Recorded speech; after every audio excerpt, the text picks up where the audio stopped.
Have you ever had to make a big transition in your life? Think about the people that really helped you with it. When I first met Niko, the conversation started about the house, but I quickly realized the conversation wasn't about the house. She had just lost her mom, and this wasn't just a home, this was her mom's studio, her workplace. This is where she created her art for the past decade. And so now Niko not only was responsible for settling the estate, but also for organizing the artwork and, cleaning up all the stuff she had. It was a lot. It was too much. And as we were walking through the house, she was clearly overwhelmed.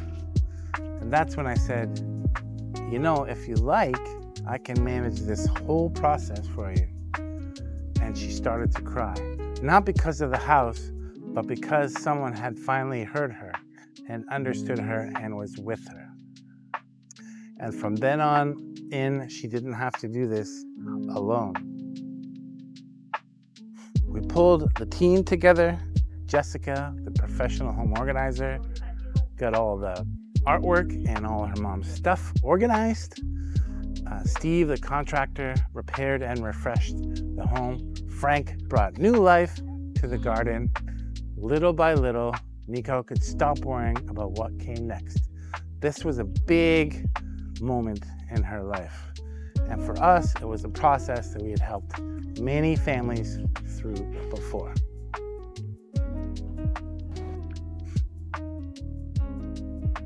Of course, real estate has a way of keeping you humble. A few days later, the hot water tank sprung a leak, flooded part of the basement. We got Steve in and we fixed it up.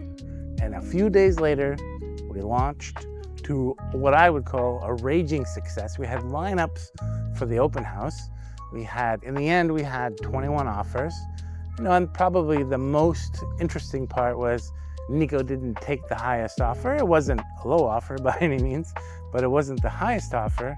And because the family that had submitted the offer had submitted a letter, which I always recommend buyers to do, that really described that this was going to be their family home, and that's what Niko wanted her mom's legacy to go to. Her mom's studio, her mom's creative workspace was to go to a lovely family that they could enjoy and create their own memories and their own life there. People often think my job is about selling houses. The truth is, most of the time, it's about helping people through life's biggest transitions. I hope you found that hugely helpful. Please like and subscribe. If you have any questions, info@thinkto.ca or leave a comment below.